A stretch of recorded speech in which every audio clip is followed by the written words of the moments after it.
from Mallee Country in northern Victoria. Well, my wife she was born on Sunday Island. She was a Bardi girl. I remember it's in 1962 when we were actually living in Perth, and I sent Violet and Andrew, that's our eldest son, he was only a baby, this in 1962, that's what I remember. And because I had to go out, we were in crop spraying down south of WA in a caravan, a team, and we lived in half a house in Mount Lawley, and I thought I'd better not leave Violet and the baby there by himself, because I had to go out in the caravan for 4 months, 3 or 4 months, crop spraying in a cold July, August winter, out in the frozen places. Anyway, I sent him up to Sunday Island to stay there, and halfway through, she sent me a telegram saying, come and pick me up, I've got to come back, they're closing the mission down. Dear Brian, I'm writing to you to tell you that the mission here on Sunday Island is closing down. Love, Violet.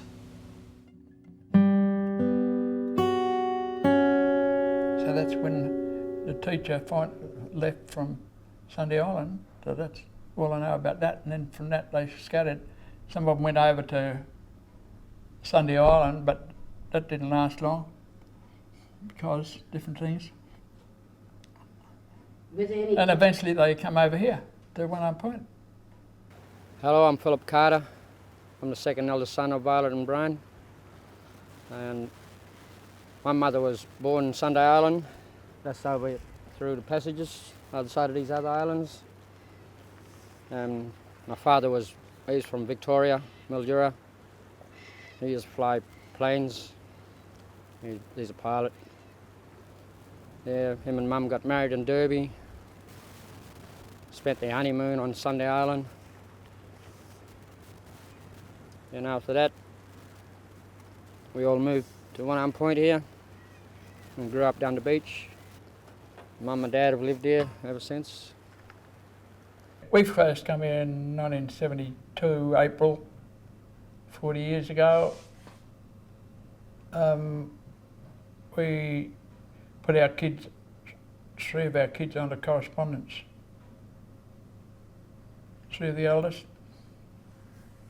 And we had them learning by correspondence for I don't know how long. And in those days we had no supervisor. The government used to send project officers. And after we'd been going for a while, I don't remember how long, a year or 2 maybe, one of the project officers took me into, because a lot of the kids weren't going to school, we didn't have any school except our kids. Well, when they first came, when I first see Brian came up, I thought, oh, who's this white fella? I thought this was some sort of ghost or something.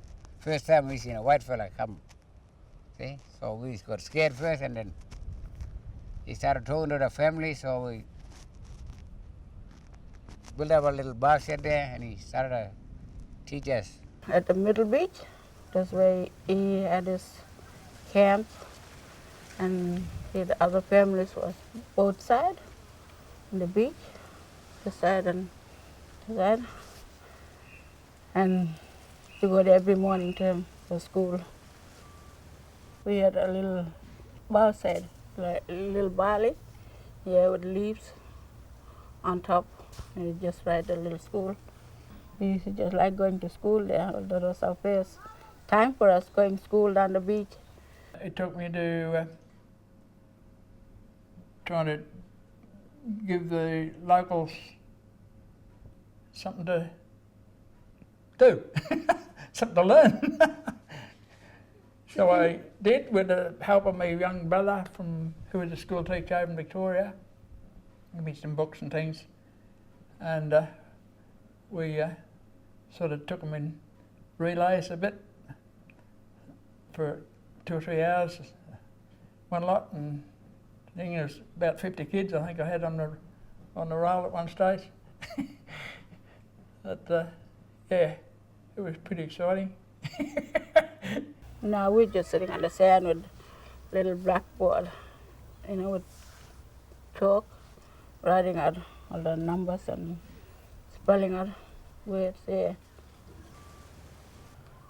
And he was asking everyone for counting.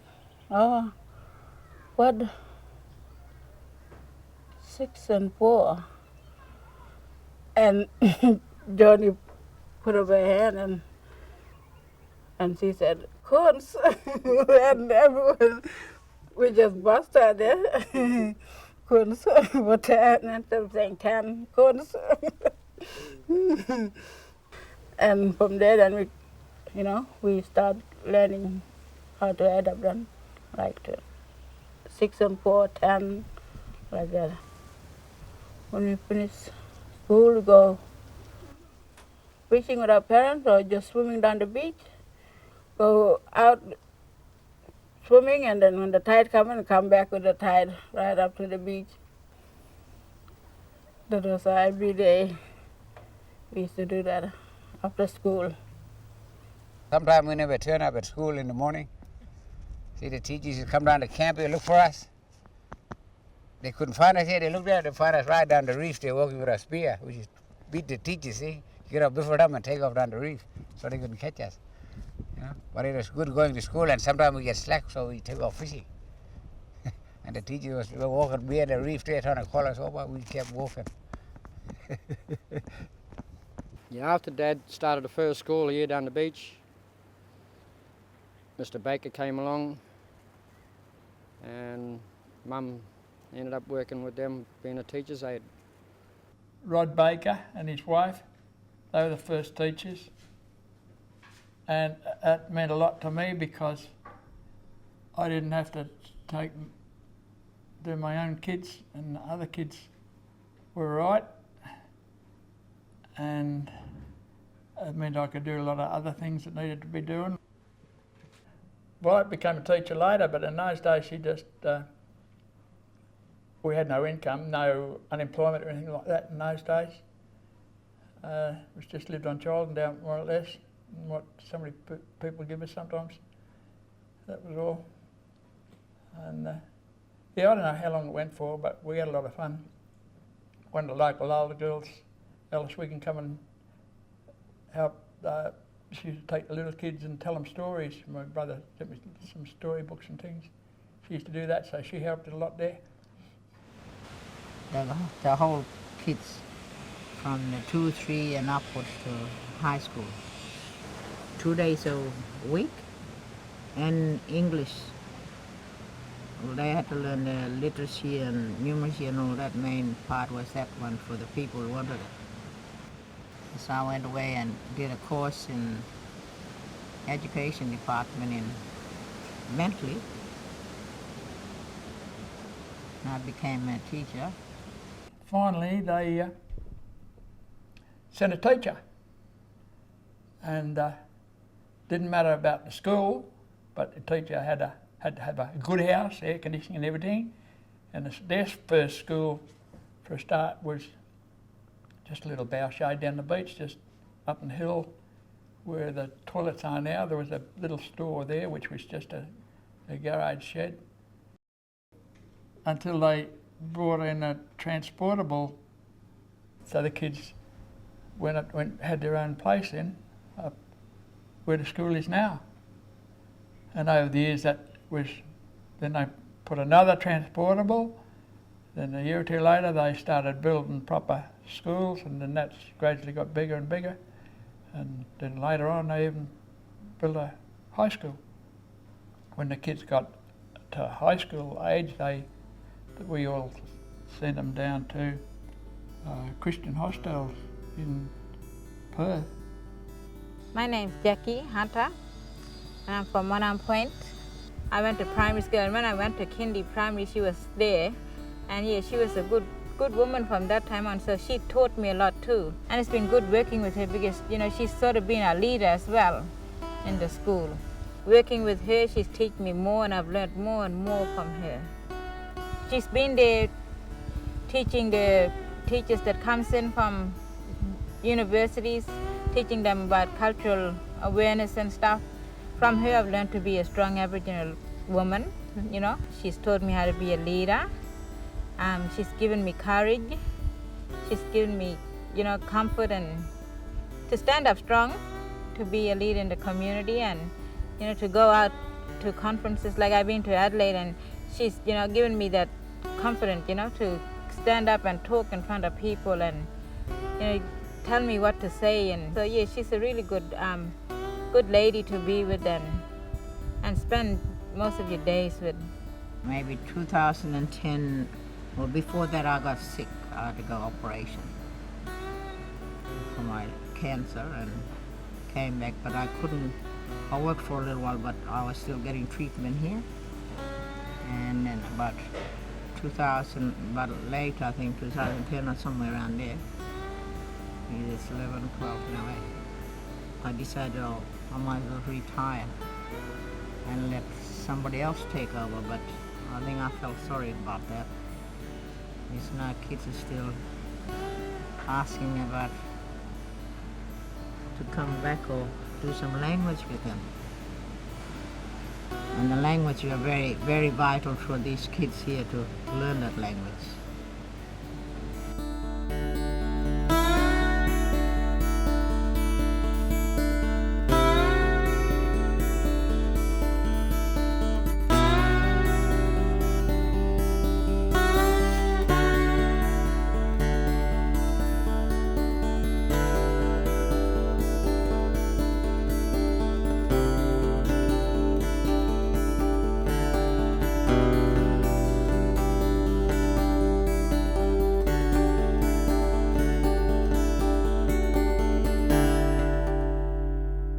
My name is Lorna Hudson, nee Davy. Well, we was all staying together at the UAM hostel in Derby. And of course, Violet, she went to Derby. And at that time, she was working at the UAM hostel, United Aborigines Mission Hostel in Derby. There was 3 of us girls in Derby that used to all hang out, like Norma, Violet and myself. One would be doing the washing for all the kids and everybody 1 week. Another one would be doing the housework, and they'd take it in turns each week. And Norma and myself, we used to always tease Violet for Brian. And then afterward, the love sort of bloomed. He couldn't resist me, eh? No, we knew each other for about a year before we got together. She's an argumentative type of person. And I think that's where she met her future husband. Well, just friendship. They're just friends first.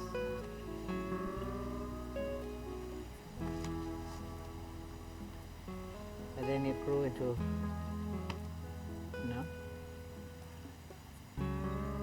people usually have friends for a while, then it got serious. And the first time we were walking home behind Alan Rees and Val Buzzer after the picture, used to walk. Although we had the car, but we didn't use it. To walk up to the town, the pictures occasionally. We were walking back behind them, because they were lovers, and we just happened to be going with them, and we were walking behind, and we just held hands on stage, and I don't know, that's all I can remember, how it started.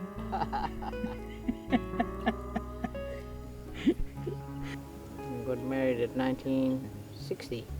He did all the asking while I was in, I think I didn't know anything about it. I asked her uncle, one of her uncles first, if it'd be all right for me to marry her. Uncle Lenny, Leonard. And Mum and Dad okayed you. Then we were waiting and waiting and waiting for her parents to come in from Sunday Island on the boat. They got later and later. I had to drive the car down halfway to Fitzroy Crossing to pick up Phil Nixon. He was to be the best man. and it was a sweating hot day, December. in the afternoon after school, so all the school kids were there. It was just a little wedding after school. We waited for all the kids to come So, home yeah. so they could see the wedding. We went with all our family over to Joral. We were camping there because all the families had to go there with us, kids and all, Dorothy and all. Oh, Frankie Mob, they were all there, and Mom and Dad, Auntie and Uncle. We stayed there, took us over there, and then Uncle Ginger Mob, and then we came back. And then we stayed and went back to Derby. Everybody all welcomed Brian. All my family did. Everybody did. Even if it wasn't some of my relations.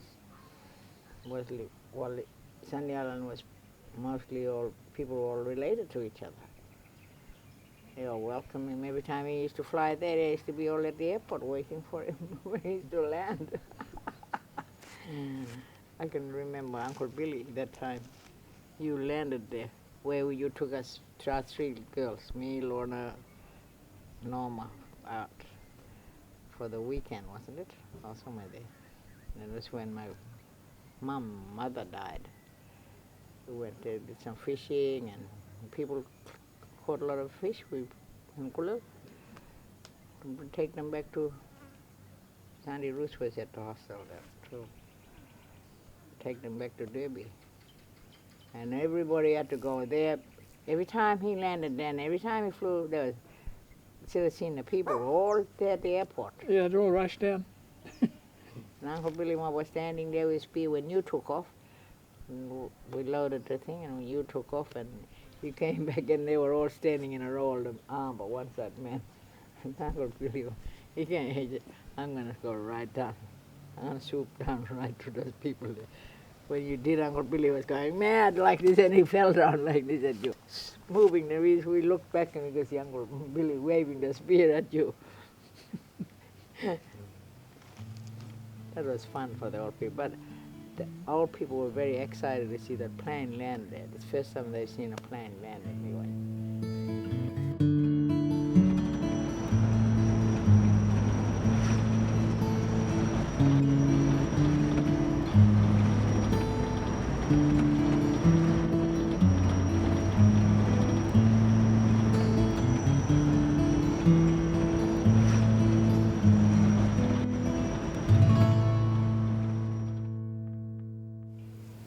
We had 4 kids. We came back and you were flying for Kenty in Derby. We stayed at Norsley Street there. We had a house. Yeah, you can say that it was very hard. I wasn't sad or anything being away from my family, but at least I had all the kids. They keep me busy, keeping them in line. And then when you decided we went back to your mum's place, Tariff. Oh, we went from there back to Victoria again too.